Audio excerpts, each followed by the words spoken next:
there's no ruler, Right. right? There's no CEO of Bitcoin saying, no, Yeah, you can't do exactly. that thing. Yeah, So because there's no ruler, because there's no way to stop this, because these transactions are allowed, it doesn't really matter what Knots wants to do sure. unless they fork the chain and Right. make their own chain, that's fraught with peril, right? All things are good for Bitcoin, really. Knots is fine. Like, I don't think that it's bad to have a different implementation. I think that's good. That we might learn some things. Just recognize what your implementation is going to do. Is it doing what you think it's going to do? But all Yeah, things that's are one good for this. question. How do you get unafraid of anything, right? Yeah. You understand it more, right? You have to just learn more about it, right? So how do you learn more about it? Well, there's lots and lots of resources.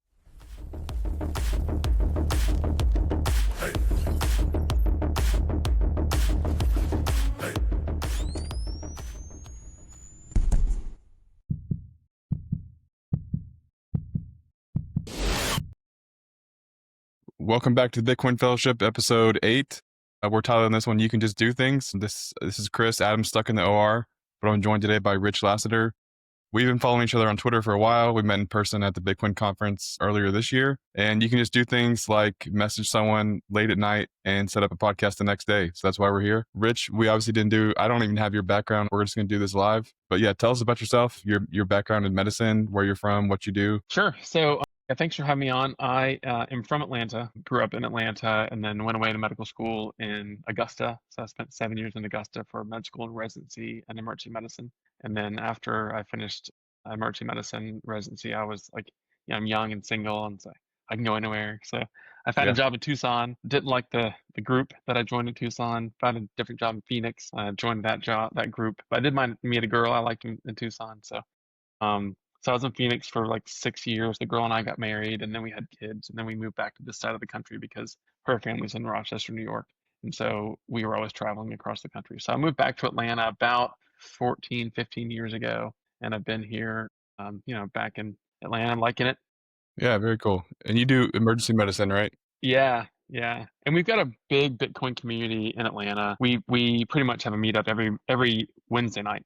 So we have a group of Bit plebs and Bit devs. And Bit devs is in the more traditional, and then a couple of years back, the guys started the pleb. So this is a bit more like financial geared, and we'll do like books. Last night we discussed like MicroStrategy and kind of like financial aspects. There was a recent article put out by Unchained and Turd Meester that we discussed. I say we. I didn't lead the discussion. I did lead a discussion about the MicroStrategy preferred stocks a Right. little bit afterwards. But so yeah, so I did emergency medicine, and when I moved back to Atlanta, that was in 2011, and it was around then when I first saw Bitcoin. And I was, I'm very much like a DIY kind of guy. I think I always feel like I can do anything.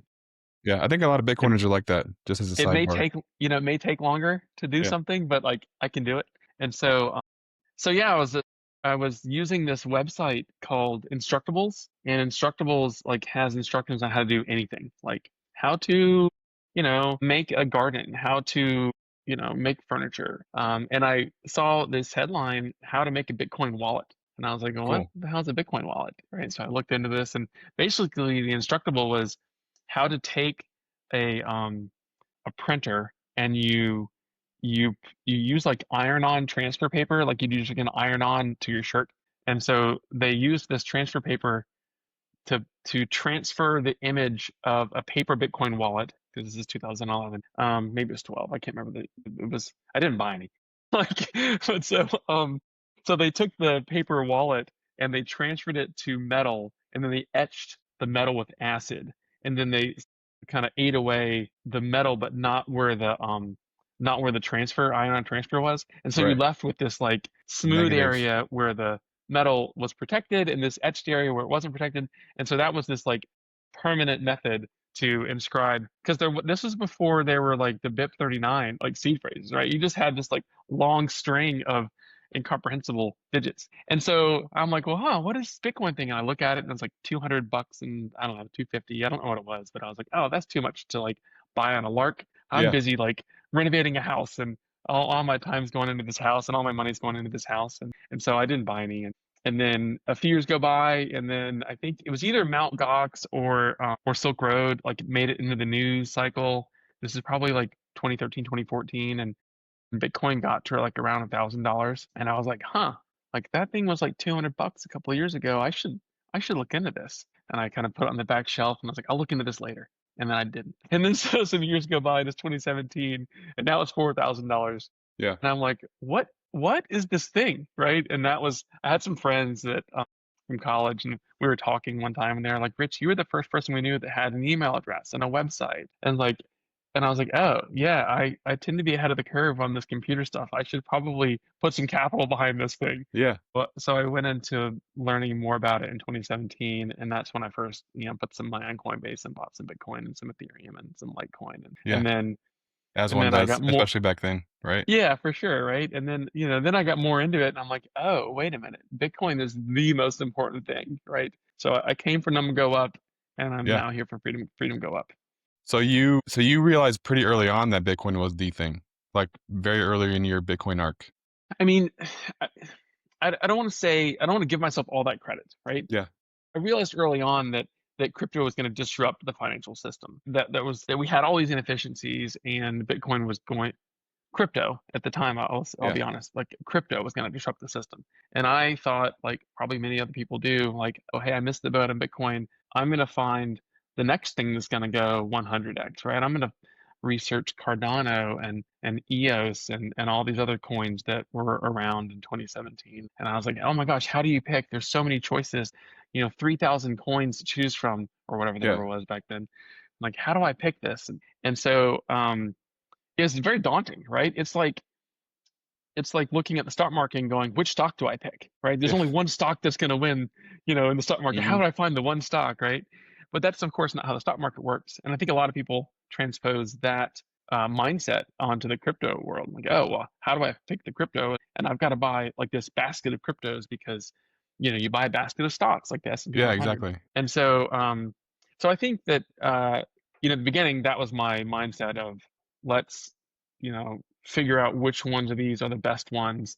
And then, I got caught up in the fraud of 22. So in like 2020, when COVID was happening, I was like, I saw what was going on in Europe, and you had all these like, especially like before it really became big here. And this is like in I don't know, December or January of 2020. Well, I guess it'd be December of 19, January 2020. When I was reading about these hospitals in Italy where like the death was rampant, it's overwhelming the system, and I was like, oh no, like the world's gonna go crazy. I need to buy Bitcoin. I had learned enough about it at that point to realize I need to do this. Hmm. But I had like all my risk capital already in Bitcoin. I didn't have anything else. Right. But I was at that point considering, like, do I need to buy like GBTC or something with my 401k money? And I didn't have the confidence that I have today. I think that helps. Like, you get that with time, and you Hmm. get that with the more education you get. And I obviously have more education now than I did then. But I also was understanding, how I understood enough to be dangerous, right? To like realize, hey, like Celsius, I can buy crypto, I can park it at Celsius, and I can Yeah. take And a get loan against it, or I can get yield on it. right. And that would, of course, don't be fraudulent behavior by Alex Mashinsky. And then there was other fraud too going on, right? But I didn't. What I thought at the time was, hey, we've gone past Mt. Gox, we've gone past Bitfinex, like we've seen these other like fraud things. Those types of frauds and hacks won't happen again, Yeah. right? Sure We think enough. that, right? That's what Sure we. enough, they happened again. So slightly different types of fraud and hacks that occurred. Yeah. But so it was really in the 2022 fraud market of BlockFi and Voyager and Celsius and all that stuff that I realized how important self-custody was, and how, Bitcoin like unlock, and other ones too. Like, I don't want to say that no other crypto has self-custody, but as you learn more about things, like, okay, hey, wait a minute, Bitcoin gave us this ability where we can not have to rely on anyone else. But then you have to rely on yourself, right? You can't be cavalier about it, right? You have to like secure your seed phrase and be cognizant about how to restore from a backup and that kind of stuff.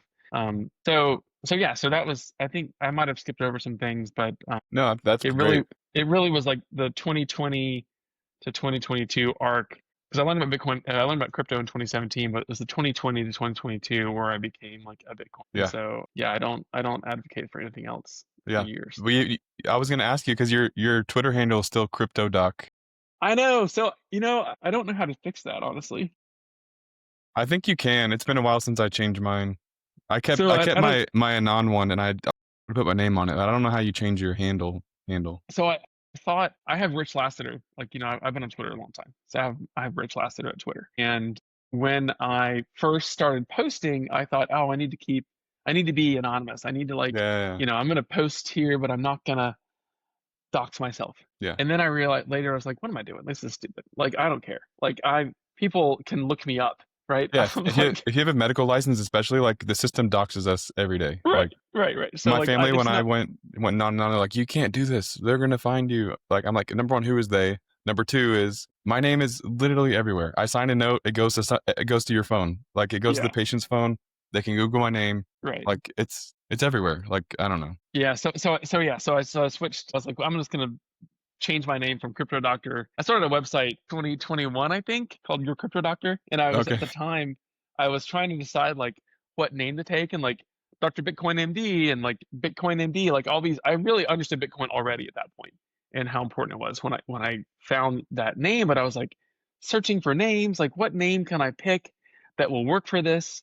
And so I kind of thought I'd start podcasting. I never did, Sure. but like, so I just started writing articles, and most people don't understand the difference between Bitcoin and crypto, right? Yeah. I mean, most people don't understand how important Bitcoin is, right? Much less do they understand the intricacies between these different markets. Heck, Yeah. people don't understand like the financial markets, right? Like, I was thinking about this lately. How do like so few people take control of their financial lives, right? Who like they rely on someone else to make their Mm-hmm. decisions. I'm going to just invest in 401k. I'm not going to um, manage my portfolio. I'm going to say I will choose like 10% in the, the S&P 500 and 20% in the Dow and some emerging markets and some REITs or whatever, right?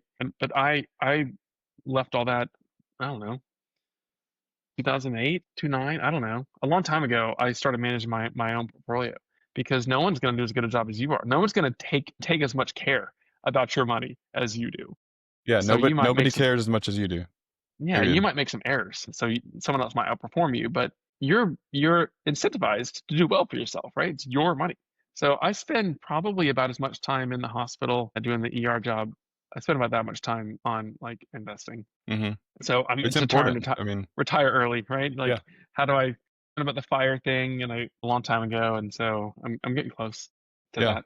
The fire thing was definitely running rampant in the medical community, like when I was in training, and I think it's a natural on ramp onto Bitcoin. I think I've met a few Yeah, people that started in that route and then ended up finding their way to Bitcoin and the value proposition there. yeah.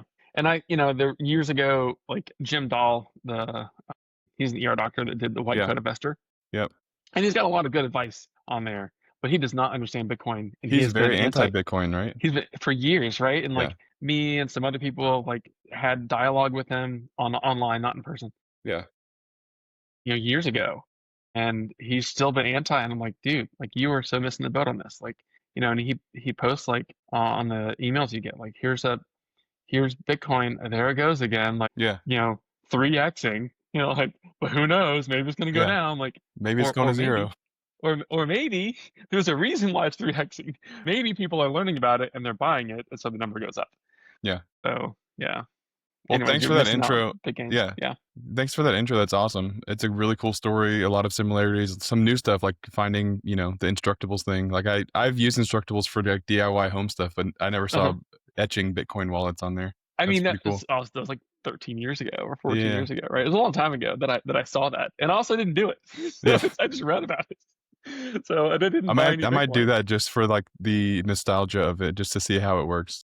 Yeah, the link's still there. I looked it up a year or two ago. It's Okay. still the instructions are still there. So Someone would yeah, probably come and at you for printing your seed phrase, like, oh, the printer now knows your seed phrase. You're done. You're toast. right, well, I mean that's a legit thing, right? So the first time I made paper wallets, I had I got a laptop, I booted up a Linux distro into it, so it was like a very clean, connected to the internet. I had Mm-hmm.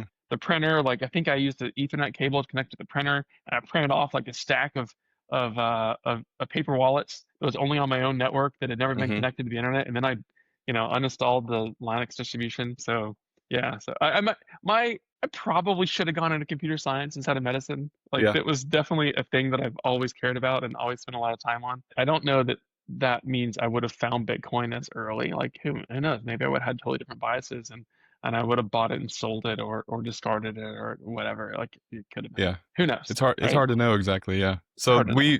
we're getting into the vein of why I reached out to you based on one of your tweets, but the core versus knots debate and running nodes and not how to run a node, who should run a node. Like that's why I contacted you, and I'm hoping we can get into Yeah. that conversation. But let's start with the basics of, I'm less educated than you, obviously. I'm going to kind of play devil's advocate of like, I polled some of my friends and Bitcoin doctors, like, what do you want to know? What should we talk about? Yeah. And the starting point, which I had already jumped ahead of, but like, what is a node? Why is it important?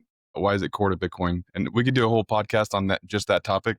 But if you want to give like a primer for people that are like, what are Sure. these guys even talking about? So yeah, I think it's super important to have cold storage Bitcoin. Like the other week you did one with Ben Stong, and Oh, he's yeah, in Atlanta, and I've tried to get him to come to our meetups. He hasn't come to one of them yet. But like you're gonna he have was to like, get I them. don't own any Bitcoin. I'm like, dude, what do Yeah, you mean you don't own any Bitcoin? Like you can't just own MicroStrategy. Like that should be a small amount of your portfolio. You need to own Bitcoin. Like there's the whole counterparty risk, cannot be emphasized enough, and no one can take your cold storage Bitcoin from you. Like right. they just can't. It's too hard. It's if you make a multi-sig wallet and you distribute your keys, or at least your backup seed phrase geographically, like you're good. So elaborate on that a little bit more. I don't think that everyone should start day one with having cold storage Bitcoin, and not everyone should run a node from day one because you can use the public nodes, right? So if you Mm-hmm. have your own wallet, let's say you use Sparrow or Nunchuck or Blue Wallet, because these are all great wallets that you can download and use. You can use all of those. The default is going to be to connect to a public node. And a node is really just the record of the blockchain. So understanding what a node is pretty central to Bitcoin. Like if you don't understand why Bitcoin's important, the whole idea of the decentralized blockchain is that we all get to run a copy of the truth, Right. right? So like I've got a copy sitting over there in my house, and you probably got a copy Yeah, I in got a copy behind on this you, side of my screen. right? So like I don't have to trust anyone else, right? Mm-hmm. My little machine is connecting to the internet and confirming that the blocks are valid, and they're discarding the ones that aren't valid, and they're making the chain of blocks that are all connected to each other. And when I want to send Bitcoin from my wallet, I can have my wallet look it up on my node to make Right. sure that it's true, right? To make sure that this is a valid transaction, or even if I receive any, like it'll verify, hey, this is the history of transactions. And if you also don't know about like UTXOs, so UTXO is unspent transaction output. That's one of the things that is involved in this core versus knots debate is like how UTXOs are kind of being bloated. Like it's called the UTXO set. So the amount Right. of UTXOs. And so with some of these transactions, like if you've got an inscription, which is, where that's the name used to put non-monetary data on the blockchain. Right. So if you have this inscription, then that is assigned to a UTXO. And so the more individual inscriptions, the more individual UTXOs, and that can lead to something called UTXO bloat, which is like Right. making the UTXO set very large, which can make the node a bit less wieldy, like more unwieldy. Because the UTXO set goes to every node, right? That's part of what you're downloading, or no? On your node? So yes, your node needs to have a record of a UTXO set. You can do what's called a pruned node, where you don't keep all the blocks, but you Mm-hmm. still, I think I've got this right. You still need to keep all the UTXO set. I've got a full Okay. node, so I don't really care about like the different things. Like, Yeah, I so run a full node as well, and I yeah, keep an so eye it's out. like, Like I didn't go overly big on the memory. So like the core versus knots is actually relevant to me because eventually, if it got too big, I would have to upgrade my memory in it. But I'm not those sure that you, UTX I'm not sure that you said that correctly. say that. So, What did I say incorrectly? well, that's not what Knots is doing. They're not making it smaller. Yeah, Not yeah, yeah. what Knots is not relaying transactions that they don't like. So they're just Right, like not passing along the data to each other. right.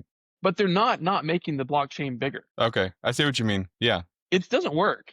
yeah, I mean, what they're doing what they want to do. But what Right. they're doing is not going to affect change. Yeah. I've seen This that is commentary on X. Like, okay, so we've I think it was Checkmatey out of Australia. It was like, okay, so how many of these blocks you don't like have we actually prevented? And right. it's like You not can't. very many, if any. This is the so like along the rule set that Bitcoin has. If you make a transaction that is allowed by the rules, Yeah, if the it meets miners will consensus rules, yeah, the they're gonna miners will pick it up process and it. put into a block. Yeah. Right. So like that's going to happen if you have a valid rule. So even so, not all right. Let me back up. When SegWit was introduced, I believe it was 2017, 2018. That allowed for some parts of a Bitcoin transaction to cost less. Okay. So before that, we had like all the data in the transaction. You had to pay a fee, right? The way Bitcoin works, for anyone who doesn't understand this yet, you're paying a fee to have your transaction included in a block. Right. And if you pay a higher fee, you're probably going to have your transaction included faster than someone else who paid a lower fee. That makes sense. Mm-hmm. Right now, it doesn't matter because the fees are near zero. But it used to be at different times over the history of the blockchain that fees have been high. What's high? I don't know. They've been high up to like in the hundreds, and they've been into the thousands. I think at some point Of where sats per VByte for people set, uninitiated. So yeah, of sats per not like VI. $100 per transaction, but it's relatively high compared to where we are now. And you're only denominating this in Bitcoin, right? Mm-hmm. So this is another thing people kind of have to wrap their mind around. If you're not like, as we're moving into this Bitcoin world where you're spending sats and not spending dollars, like it doesn't really matter about how many dollars does it cost. Well, it's really how many sats does it cost. So like when the inscription, the whole ordinals thing kind of blasted off, and I can't remember if that was 22 or 23, but whenever, I think it was 23. Anyways, whenever that kind of took off, you were spending maybe 30-ish sats per vbyte to put a transaction in. But vbyte is a virtual byte because the way that the block is created, you have all these transactions, and then they get smushed by the cryptography. So it's a representation of a byte by this virtual byte. So that's why we say sats per vbyte. So let's say that the transaction before SegWit was 100 bytes. And so you were going to pay, if it was one sat per vbyte, you were paying 100 sats to pay for that transaction to go.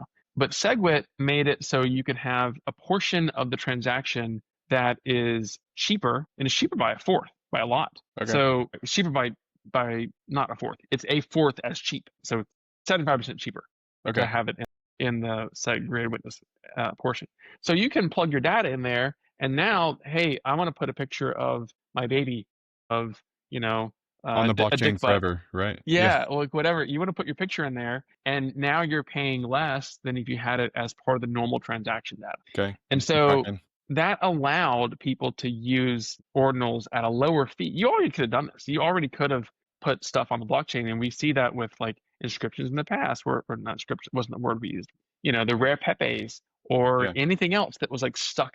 Like I love so and so, or I got married on this day. Like any other data, people paid the same rate as any other bit of a transaction until segregated witness, the SegWit trend happened. So now it kind of unlocked cheaper nonsense or like non-standard transactions. That's not the right word either, not standard, but non-monetary transactions. Yeah, it kind of just drew a line in the sand. Like this side is monetary and this side is not. And the not monetary side got 75% cheaper. Is that my correct? But still you can't have the whole transaction as the non-monetary bit. It's still you still have to have some portion of it that is the traditional transaction. So it's just but that definitely allows you to get cheaper data stuffed into the blockchain. But there's still a 4 megabyte per block cap, and so the blocks aren't getting any bigger. They're just having some non-transaction data in them. But that's not like it's not only JPEGs that are being stuck on the chain. People put music on there. People put contracts on there. People are making new layer twos and like BitVM, right? So they're plugging data into the blockchain that is not necessarily only spam. And then we come to, well, what is spam? Well, spam is like who knows what spam is, right? Yeah, like it's a spam is just subjective moving target, right? Right. So it's like, well, you don't like, well, I don't like what you're doing. Like, well, okay, you don't have to like what I'm doing, but also I paid for what I'm doing, right? I followed the rules. I put this data out there, and then some miner picked it up and stuffed it into a block, right? Because the miner wanted the money, the sats that I paid. People saying that, in my opinion, like most of this is, well, I don't want there to be spam on the blockchain. But spam's arbitrary. And Yeah. so we don't have someone as the arbiter of truth saying, hey, well, you can't do this thing. There's no ruler, Right. right? There's no CEO of Bitcoin saying, no, Yeah, you can't do exactly. that thing. Yeah. So because there's no ruler, because there's no way to stop this, because these transactions are allowed, it doesn't really matter what Knots wants to do Sure. unless they fork the chain and Right. make their own chain, that's fraught with peril, right? Like that's what happened with Bcash or BSV or some other trash tokens that have happened along the way. Like they forked off and it didn't work. So I think that there's a lot of people that are very passionate about Bitcoin. They think it's super important. I do too. And they want to protect it at all costs. Like, this is how I'm going to protect it. I'm going to defend it from the bad transactions that I don't like getting on there. Well, but you can't. Like, Yeah. what That's you're part doing of the, isn't, yeah. you're not accomplishing that. You're just saying that's what you want. And that's cool if that's what you want to do. Like, you can say that. Like, Yeah. you're certainly allowed to say that. But you're not going to get where you want to go doing this thing. Right. So I'm going to pause and summarize for myself and for anybody watching. So we started out with, we got into the long-winded answer of what is a node, and we got in that whole tangent, which is totally great. But a node is your personal copy of the blockchain that is the decentralized part of the Bitcoin network. Like we agree that it's a ledger that we think is immutable, like it's not changeable. And then the node is your way to verify and maintain that in a decentralized manner. Is that fair? Yeah. Pleb assessment. Yeah. So that's what a node is. And Go one ahead. of the things that the node does, it passes along transactions. So that's pretty key, just to like, for anyone uninitiated here. Like, my node's listening for transactions, listening for blocks, and it's saying, hey, I heard about this transaction. I'm going to pass this along to the next guy, so the next node, so that they can know these are the transactions that are available to be included into a block. And that's what strengthens the network in terms of, you could have a very good spreadsheet and a very, like Chase Bank could have a very good centralized spreadsheet that is immutable and they promise not to change it, but no one is able to verify that because it's all behind their firewall, right? Yep. This is distributing it to the people, and that's what gives you the truth aspect. And it's kind of all tied together. But that's what we're talking about. And core versus knots is the type of software you run on that node that basically connects your hardware to the Bitcoin network, correct? Yes. And then the idea is that those softwares are verifying that your transaction you want to do is consensus valid. Yes. So what, in the most basic terms, even for myself, because I don't know that I can answer this, what is the basis of the transaction being consensus? Like, what does that mean? So the consensus is basically the rules. And so there's the rules that are like, these are allowed. So if you like, one of the very important things is you can't spend a UTXO that you don't own, right? That you don't have the private key for. So if you try to spend it, the nodes will go, no. The cryptography doesn't match up. Yeah, you're breaking the rules. Like you're breaking the consensus is basically the rule set. So if you're trying to break the rule, then the node will block it. So core is the most dominant version of the Bitcoin software, and it's got lots of people looking at it. If you go to GitHub, you can go to GitHub and you can look at the code. You can download it from GitHub. GitHub is just basically this like repository of software. Right. Microsoft actually owns GitHub, but I didn't know that. they didn't, but I think they still own it. They bought it like 6 or 8 years ago, I think. But it's been this repository of just, codes. You can just right now go and log in and make a username on GitHub, and you can publish software to it. So you can see all these things in real time, and you can see the versions. So we're currently on version like 28, I think. It's going to be 20 to 29, of course. They do like major upgrades and like smaller upgrades, just like any other software, because Bitcoin's just software. So Core has a group of people that are maintaining this thing, and they're maintaining in public on GitHub. And Knots is like a branch of Core. So it's mostly Core. Luke is the only person maintaining, Luke Dasher Jr. He is the only person that's maintaining Knots. And so if you look, like all the they're called commits. All the like the additions to knots are all from Luke.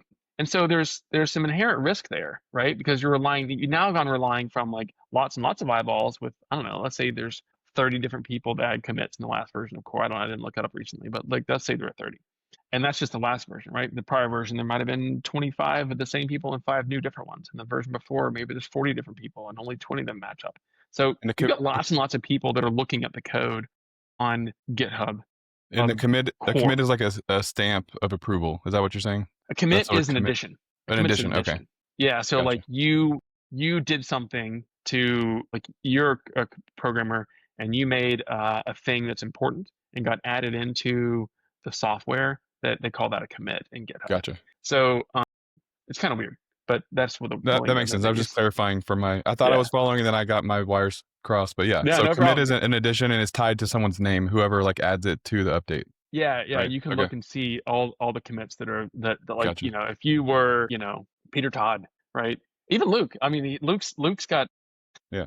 So like Luke, Peter Todd, like all these people that you've probably seen on Twitter that are arguing about this, like they've got commits going back for the last 15 years or 16 or wherever we're at right now, right? Yeah. They're there. They're all, you can track this over time and see like who's got the most, right? That kind of stuff. So there's, what I was getting at was, there's a lot more eyeballs looking at core than there are looking at knots. But knots is signaling that we think that there's spam and we don't want to pass the spam along to other users. So if you run knots software, and it's very easy with running a node, like I have a Start9, and so it's super easy to like just go to the it's called the marketplace on Start9, but like it'd be like kind of like the app store. So you just go to the app store, go to the marketplace, and like download knots, and you just switch over, and there you go, you're running knots. Because it's really just kind of like a different set of knobs to say, I'm not going to allow this, I'm going to allow that.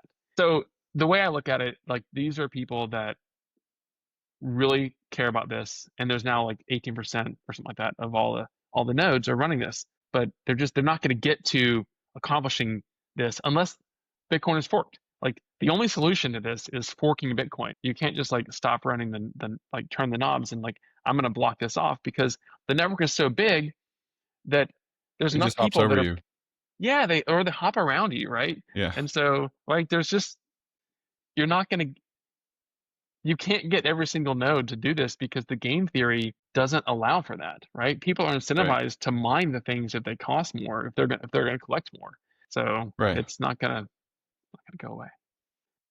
So that's very interesting. Yeah, it's just it's caused a lot of debate back and forth. Big names that everyone's heard of are taking stances now, and is it a freedom issue? Is it a health of the network issue? People come out and make these big claims that like, oh, if we keep allowing this spam, it's going to kill Bitcoin, which I don't.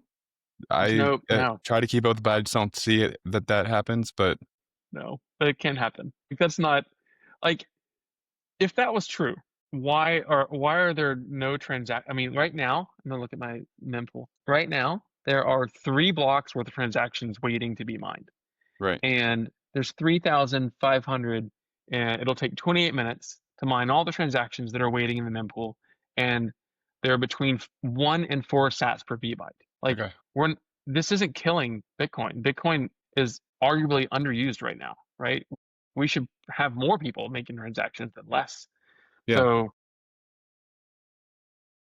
now, is there an issue with another part of the debate online I've seen is, does it matter do the miners have a choice? Like, do they run core versus knots, or is it a different type of interface for them? So I think I can only say that I know of Ocean running knots.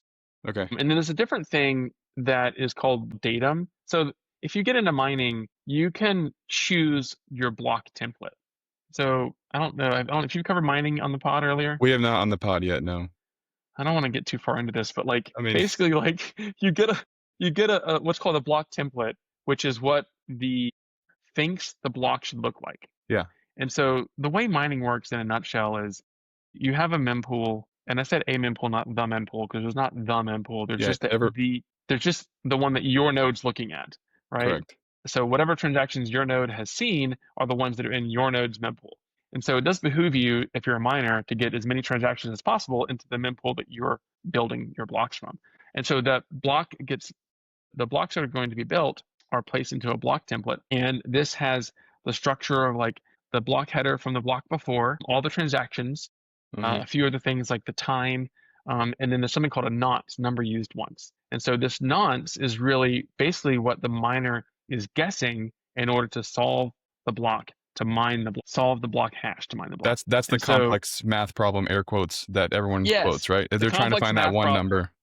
Yes, the Yeah. complex math problem is a guessing game. Like, Mm-hmm. how many guesses can you guess per second? Then you plug in that number, that random number to the nonce, and then the output, if the output has enough zeros in the front of it, then you win the block and you get the block reward. And that's called the Coinbase transaction where you get rewarded. We're currently 3.125 Bitcoin. So this is block 912,108. It just got mined.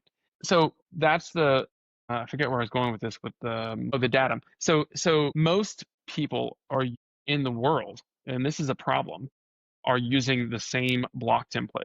But there's this new-ish, I forget how many years old it is, way to construct your block template called datum, D-A-T-U-M, Mm-hmm. and Ocean is using that, and this is a good idea. And it lets you kind of choose your block template. So I'm definitely not for change. It's not that I'm not for change, and I don't think these are bad ideas. I think all things are good for Bitcoin, really. Like, Knots is fine. Like, I don't think that it's bad to have a different implementation. I think that's good. That we might learn some things. Just recognize what your implementation is going to do. Is it doing what you think it's going to do?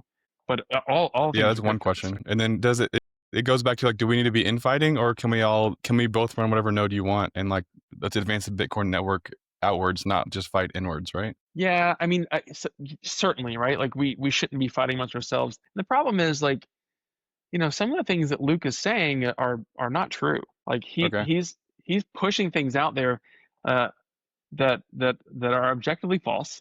And so, actually, last night after you reached out to me, I'm in a group chat with a bunch of people, and someone brought it up, and I was like, I don't know Luke, but some of you do. Do you think he believes what he's saying? And generally, there was mixed responses. Other people that know him basically saying, like, yes, I think he believes this. He knows that they're wrong, but he believes it anyways. Some questions like that, like answers like that. So yeah, I don't So know. Like, it's he definitely, was this a is not going to kill Bitcoin. yeah. Yeah, Luke was a core dev that now just has switched over to doing basically his own thing with Knots. Is that correct? that's in a nutshell. Okay. But he's had knots for a long time, like Oh, okay. 13, maybe Okay. 14, a long time. Like, he's been having this branch for a long time, but he's the That was only it was like a pet project. maintainer. Yeah, it was a pet project, for lack of a better term, not to be pejorative, but it was a pet project. But now it's kind of become in the spotlight because people are Yes, made it pet politicized it, right? yes, Yeah. yes. And Okay. I think that my personal opinion about this is that they're not going to get the people who are doing this because they want to save Bitcoin. They want to protect it. They think spam is bad, but then this isn't going to protect you from protect Bitcoin. It's just not passing along transactions, which is fine if that's what you want to do. It's like, Chick-fil-A not being open on Sundays. Like, Yeah. maybe that's not a good decision. Maybe it is. Like, that's what they want to do. Cool, good for you, right? I won't go get a chicken sandwich on Sunday, or if I do, I'll go to Zaxby's, right? Yeah. So, like, you can do that, but it's maybe to your own detriment. Like, maybe you could have sold some sandwiches on Sunday, but it's important to you to not do that. That's fine. That's what you want to do. Like, that, it's just, you're not going to save Sunday by, like, because other people are open on Sunday, right? And being closed on Sunday doesn't kill Chick-fil-A either, right? Like, to Yeah, stay in that exactly. analogy, right? Exactly. In some ways, it like strengthens, like, people like that. It's like a brand, Certainly, a right? And so I strong think that's brand what's point going for with them. knots. People are gonna buy, uh, install knots, because that's important to them, and you can do that. I think that you're running the risk of there being a problem by relying on this one maintainer to maintain your version of Bitcoin, right? So if Luke's the only person that's putting commits in, you're relying on him not to screw this up. I don't think he's gonna screw it up on purpose. I'm not Yeah. saying that at all, but he might screw it up accidentally. So, and then you've got a problem. And I don't know, I don't want to be part of that. I'd rather have, like, all these people that are spending a lot of time looking at this and saying, hey, this is how we should proceed. And so if we skip ahead, I think I haven't gotten to this op return thing. So that's one of the biggest dramas right now is op return. So when we talked earlier about the SegWit, where you can have all this data out in the SegWit. So op return is full fee. So this isn't a discounted fee if you're putting your data in the op return. And the Bitcoin developers made this op return option to put arbitrary data a long time ago, 2011, maybe 9, I don't know, many years ago, right? So this availability to put arbitrary data has been there for a long time. And they had a data cap on it. It could only have so many bytes. And so this very recent fuss on Twitter about this is that the core devs want to take away the data cap. Well, why would they want to do that?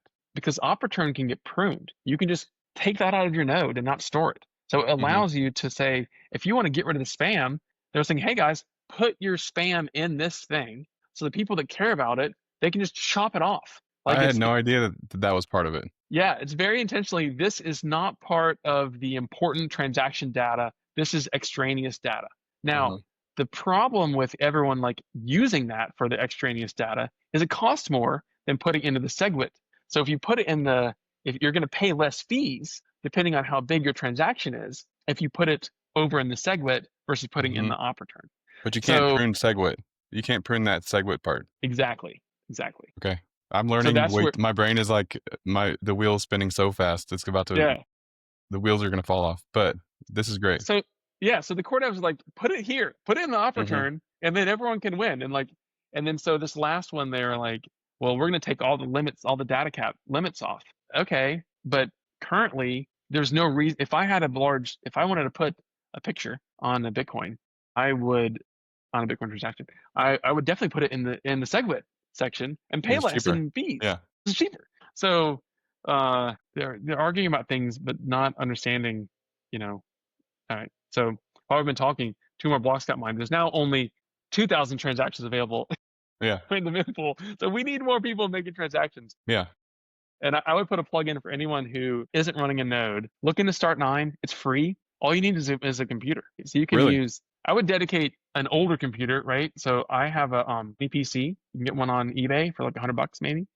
I would say put in a fast hard drive. You want probably a 2 terabyte drive, and you want to get a solid state drive, like an NVMe drive that's really quick, because there is a good amount of transaction that goes on, a lot of data that gets written to your node. So it gets used a bit, but it doesn't require a lot of processing power, which is why you see people running nodes like a Raspberry Pi, which is like a very lightweight computer. So you don't need a fancy, you don't need a fancy computer. But I thought when I started my node up, I was like, I want to do a little bit more than you can on a Raspberry Pi, just a little more processing power. So I got a mini PC, and then I put a bigger drive in it, and then it just runs. And that's all that it does. It runs. So but then I can easily, with Start9, you flash the operating system onto like a SD card. So you need to be a little bit of a computer geek to do some of the stuff, but there's plenty of YouTube instruction sets that'll tell you how to do this. Like you can go to BTC sessions and some other people that have done some really great things that'll show you how to do this yourselves. Everyone should run a node. I think Start9 is the best. It's very sovereign. So you can run all kinds of things. Like you can run coin joins, and you can run mempool, and you can run lightning nodes, and like all these things are a few clicks. So yeah. Does Start9 have its own plug and play, like you can order a device from them, or they're just the software? They do. Yeah. So it's expensive, but we're doctors, right? You could buy it if you want to. So it's about this is a question that came up in my group chat, was like, what do you want to know? And like my dad specifically like is trying to get into his own cold storage Bitcoin era. And he's like, I know I need to run a node, I need to do it, but like he's like, I'm older, like the biggest threat to it is me. Like I need something that I can just plug in. So you don't need a node for cold storage. No, yeah. But he's just like, I want to support the network. Like I understand why it's important. Yeah, but I think for your dad and for anyone else that's like, well, I don't know if I want to do this yet. Cool. Don't do it yet, right? But if you want to be in cold storage, download Sparrow. So Sparrow is a very robust piece of software that is a Bitcoin node. Sorry, excuse me. That is a Bitcoin wallet. Yeah, I misspoke. Yeah. So and it will connect to a default. I don't remember which the default is, but it's probably like lectures.rust or something. It will connect to a public node, and it will get the source of truth there. From a privacy standpoint, if I want to make a transaction, I can broadcast the transaction via my node, and then and if you run your node like on Tor, which is like a obfuscation network of the internet, so you can run your node on Tor, and then it just passes your transaction along, and so no one knows that it came from me. But if you're running it using defaults on Sparrow or any other defaults, like someone could be watching the transaction saying, okay, hey, this IP is sending this to this data, and therefore I know that this person is sending these transactions. And so that could be, especially if you're in some part of the world where that's important, that the government is spying on you, that you don't want that to happen to you. Yeah. So, but yeah, so your dad or anyone else doesn't have to run a node. You can. It's not hard, Yeah. especially if you're tired, you got time. Yeah. And if you want to do a plug and play, you're just going to pay a little more for the hardware, but it is as simple as finding an old computer, possibly upgrading the memory Yeah. and storage, So and then the hard drive, yeah, not memory. Yeah, you yeah, don't need a lot of memory for it, but RAM yeah, being memory and yeah, hard drive being storage. But yeah, so I definitely would say an old laptop, an old PC. You don't have to be a mini PC, you can do a desktop PC, and then you can run Start9 on it. And Start9 will have instructions on their website how to do this as well, if I recall correctly. okay. But if you want to buy it, they will send you one, and They'll it's send you the about hardware. Yeah. they'll send you a little box. I think Mm-hmm. Umbrel sends you a little box too. I think they're like they're like this size, right? So you get a node that's about this big, and it will come in the mail, and then you can plug it in, and it will sync to the network. So that's another thing. Lately, I don't know, 3 days ago maybe, this guy named Portland Hoddle I've seen this talked about controversy. Yeah. yeah. So he talked about. I think he didn't actually do this. He said he didn't do it, and he implied that he did, and then later he was like, I really didn't do this. I just discussed it. Um, he's a very smart developer, and I believe that he figured this out. I do believe him that he probably didn't implement it, because if he did implement it, then we would have seen people complaining about it.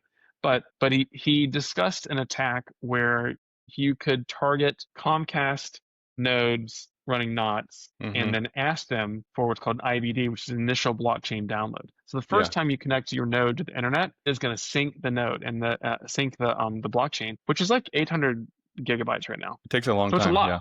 Takes a long time, takes many days, and you might exceed your data cap on your Comcast, right? So when I first synced my node, I did. Portland had nothing to do with this, right? This is just like a couple of years ago, and Yeah. before I had unlimited data caps, I exceeded it, so I had to pay extra for that month because I went over what was allowed by my ISP. So I don't know that he really did that, but it made a big splash, and people are pointing fingers and being mad and whatnot. But I thought a really good take by Jimmy Song about this, where he's like, all attacks are good. Like we get to learn from them, right? Mm-hmm. So now you can say, don't allow repeated initial blockchain download requests from the same IP address. Like build that in. Yeah. Cool. Like Yeah. it That's makes Bitcoin better. a useful layer of defense. Yeah. Exactly. Yeah. Okay. Yeah. You're making the immune system stronger. Yeah. That's Yeah. tying it back to medicine. Yeah. So Yeah. everyone should cold storage Bitcoin. That's your takeaway. Yes. 100%. There's so many easy ways to do that now. And so, like, what about the person? Just because I'll pick your brain because you're here, the person that says like, I'm the biggest risk vector. Like, I'm gonna lose the keys. I'm gonna mess it up. Like, what do you tell that person? So for that person, I think that a legit fear, right? Like Yeah. very reasonable to be worried about that. How do you get unafraid of anything, right? Yeah. You understand it more, right? You have to just learn more about it, right? So how do you learn more about it? Well, there's lots and lots of resources. Get 3 or 4 of them, right? Go to Mm-hmm.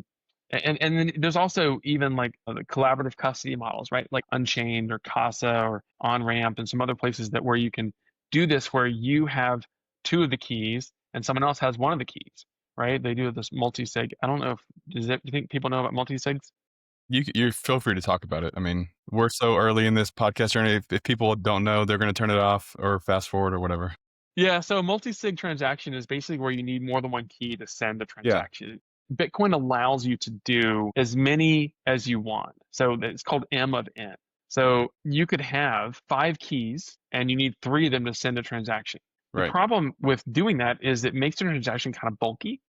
Yeah. So even if you just want to send a small amount of Bitcoin, your transaction's large, right? Because you have to have the rule set for those 5 keys, and then you have to have 3 of the keys having their signature attached to it.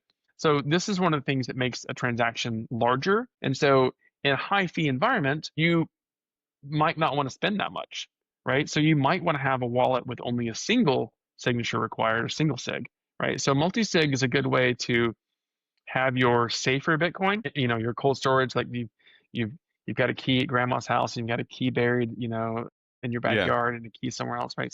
So that you're not going to touch for 20 years, 15 years till the kids go to college or whatever your long-term hold target is. You might send your Bitcoin to that because you don't need to have the keys to receive. You need to have the keys to send. That will let you send your transactions there. But another important thing is not having too many UTXOs. So if you have in a UTXO, remember I mentioned before that that's the unspent transaction output. That's really just, I don't like the naming of that because it's really just a Bitcoin unit that you have. But Yeah. each unit is malleable. And if you've got, let's say that I was DCAing into Bitcoin and I collected over the span of a year, I did it every week. So now I have 52 different units of Bitcoin. So I can take all these units and smush them together to make one big unit of Bitcoin. But the transaction has to include all the 52 units to get into the one big one. So I'm going to pay a fee that's big. So imagine if I have this big fee and it's a multi-sig fee, right? So you now have this kind of unwieldy transaction that costs you a lot in a high fee environment. So right now we're in a low fee environment and mempool is almost cleared as I'm watching it out of the corner of my eye here. Yeah. So Yeah. you could put your transaction out there for one sat per VVite and smush all those transactions into one. So what you might want to do to prevent that is maybe only send from your exchange to the cold wallet once a month, maybe, or once a quarter or something like that. So you'll have larger UTXOs because, most of us, I think, believe that there will be a high fee environment one day. It's hard to know. Like this is one of the unknowns about Bitcoin's future is will we have a high fee environment or will we just have each sat being worth a lot like in the world? So we don't have a Right. lot of high fees, but each sat just as expensive. Like hey, right now a sat's, what is it like? I think a sat's like an eighth of a cent or something like that. I may be wrong on the number, but it's worth way less than a penny. Yeah. It's probably less than an eighth of a cent. But, so yeah, so we're gonna have this world where once Bitcoin is worth $1 million, each sat will be worth 1 penny. But Right. then we know it's gonna go higher than that eventually. You just have to think about how many like dollars do we want to spend. Ultimately, I think what will happen with these inscriptions and whatnot, they all get moved to like a different layer. Like they'll be priced out. Like people will not want to spend their money, their sats to put anything that's nonsense on the chain. They'll put it Mm-hmm. on a layer 2. So that's the But future. we're in an environment right now where any volume is good volume, right? Because we're just still getting reps. Any volume is just more reps in the system, and like Yeah. Well, I mean, any transaction is going to get picked up because the miners want the revenue. right. Right? And you can't stop. I don't know if I finished the Ocean thing from earlier, but so Ocean is that miner that is doing that. They're excluding the certain ones that they don't like, which is their prerogative. But Ocean is kind of maintained by Luke and Mechanic. So they're the ones that are like, kind of running the software of the Yeah. miners. You're definitely allowed to make that transaction. You're allowed to Yeah. make that block and not include things you don't want to. But someone else who's maybe more greedy, maybe more game theory, is going to say, "Hey, I'm gonna put those transactions in the block." Yeah. And so even if you've got the bad guy list, like the OFAC list, and the government says, "Well, I don't like you guys. You can't have that in your block." Well, North Korea can mine it and get it into a block, right? Like you can't If stop they if them. they win the block, then it's in the block, Yeah. right? It doesn't. Yeah. You don't get to stop it because it's a decentralized network without rulers. So you just have to So follow the rules. You make a block. to make this the most simplistic, like I have a deeper understanding of this, but I'm gonna simplify it for people that are so lost and are watching this far, just as a benefit to them. Back to the Chick-fil-A, let's say Chick-fil-A versus McDonald's, right? Chick-fil-A said they're gonna be closed on Sundays, and they're foregoing the economic advantage of whatever they would have sold on a Sunday, right? And that's their prerogative, and it's a free country, free world. They can make that choice, and you don't have to. Them doing that is not going to kill the fast food industry, right? And McDonald's wants to be open on Sunday and serve breakfast all day or whatever choice they make, and they're all in the same team, big team of fast food industry and creating economic energy within that, right? I mean, in the most dumbed down version, like that's kind of what we're talking about. Yeah. Yeah. Although I would say that they're not on the same team. Like they're competitive with Yeah, each they're other, right? competitive. So Yeah, they're in the same business, but they're competitive. Whereas with Bitcoin, actually, like we're actually all on the same team, right? Like every person that adopts Bitcoin helps everyone else that adopts Bitcoin, right? So right. so that's the only part of that analogy that I would like, take issue with is like Yeah, the more people that use this, the better. And the sooner you get on board, the more you win, right? Like yeah. this, And I think the bad thing about this core versus not thing, like it has to happen, but the way that it's been unfolded on Twitter is I feel like it's keeping people that would have otherwise maybe just ran a node. Now they're just so confused. They're like, I don't know what to do, so I'm just gonna do nothing. maybe I haven't I heard don't. I don't have anyone saying data that, for but that, but certainly people might have that opinion about that. But and it's easy. Well, start nine, just from my own experience, like you can switch to knots with a click of a button. okay. Like you don't have to re-download the blockchain history. Blockchain. You Yeah. just switch what bit of software is looking at the blockchain Yeah. that you downloaded, and then you can switch back later. And you can even like you don't have to even do any of those things. You can compile your own version of Bitcoin. This is one of the really cool things. Like get the Mastering Bitcoin book. Like this is getting Hmm. super computer geeky and wonky, but like so it will walk you through like downloading your own node. Like you download the software, you go to the command line and the Unix machine or like a take your Mac and go to Yeah. the Terminal. terminal Yeah. and then you like tell it, hey, go here, fetch this data. And then these are the switches I want you to turn on, and these are the ones I want you to turn off for my implementation of Bitcoin. And you can like roll your own node, right? You don't need Very anyone cool. else. You don't need Start9. You can just do this yourself. It's And costs you it's as zero. long as it meets the consensus, like it's going to be part of the network, right? Yeah. As long as the right basic switches are on, it's part of the network and it's contributing, and it's your own. Well, you're downloading GitHub. Yeah. You can just choose whatever switches you want to turn on. And Yeah. you do this thing called a pruned node where you're only running like the headers of the blocks and you don't have all the blocks. Someone I forget who right now, blanking on maybe super testnet. Someone was it had invented not invented, designed um an and like an AWS, like an online node implementation of the block headers. So you can like look it up on, so you even, it's like a super lightweight iteration of the blockchain that you could like have on your phone. And it will just call to this data that's out. God, I wish I can remember the name of it. I will say one thing that's I think really important, at least in my opinion, is really important is meet Bitcoiners in real life. It's like don't just have the guys online on Twitter or whatever. Like go to the Yeah. meetup and meet the people that have a different perspective and you can have these dialogues in real life with people. It's super important. I really enjoy hanging out with the Bitcoiners here in Atlanta. So if you're in Yeah. Atlanta or if you're close by, come down. I'd love to hang out with you. I go as Yeah, for often as sure. I can on Wednesday nights. So what does a Bitcoin dev and or Bitcoin pleb meeting? I guess let's just say Bitcoin dev. What's a Bitcoin dev meeting look like? Or like it's something I need to add to my weekly calendar. Well, you Like may what not does it have look it. like? What can you expect? You're in Austin, right? I'm in Dallas. In Dallas. So I mean, I don't know if you're gonna have a weekly meetup there. You might not. Like a Yeah. lot of places are like quarterly or monthly. But so the dev meetups, these guys are mostly computer coders that are working, or software engineers, I think is the preferred terminology nowadays. So they mostly the ones at least here in Atlanta, they work on Bitcoin, right? They work at Strike or Fediment or Unchained or ZBD, which is like a wallet, a Lightning wallet Hmm. implementation.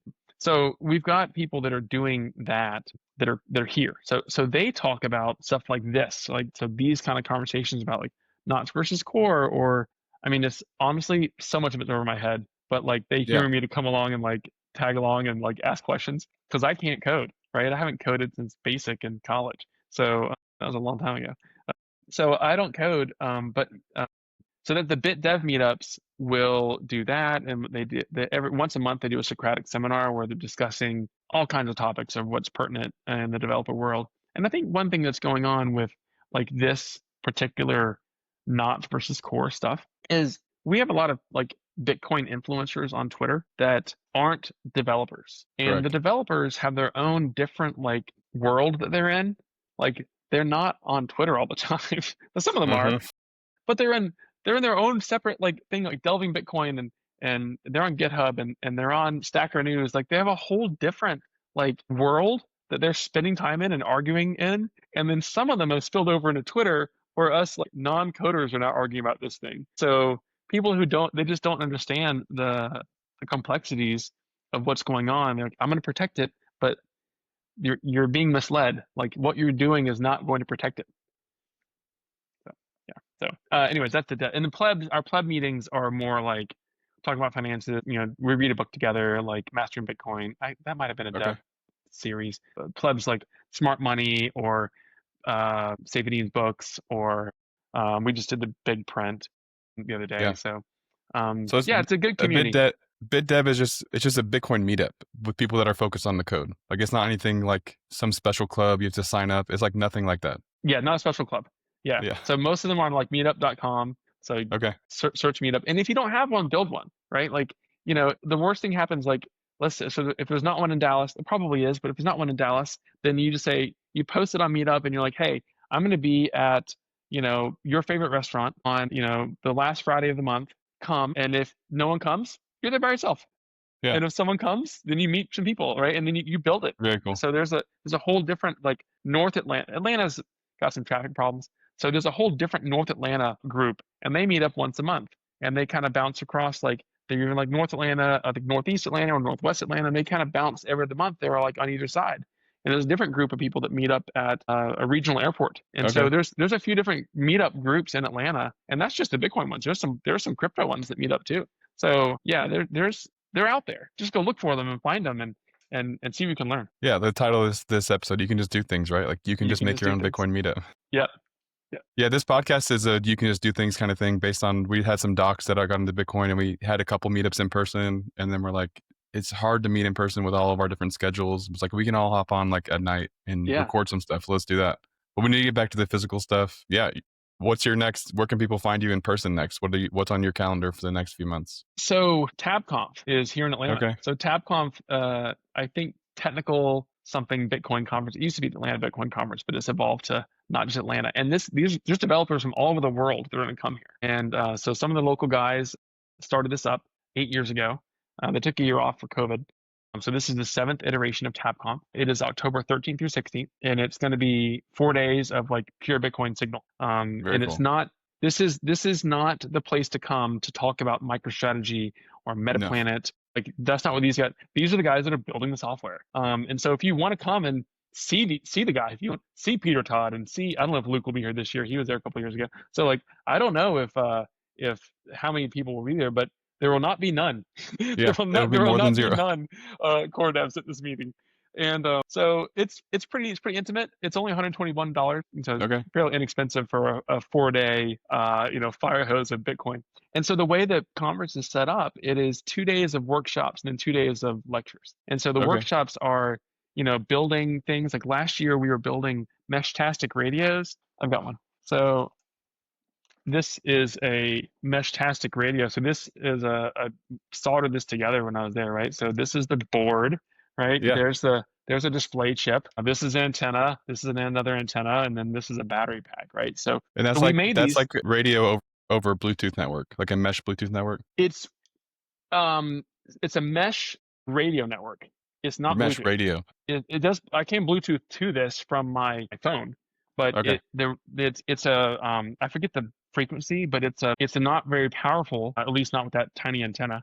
But you could have a more powerful one. And so last year we had one of the Bitcoin veterans, I think it was Shane, was there and had gone to Appalachia and like Western North Carolina after the Hurricane Helene, and they had deployed these. Not the one that I built, Really? but they deployed other mesh-tastic radios in the area because infrastructure was wrecked.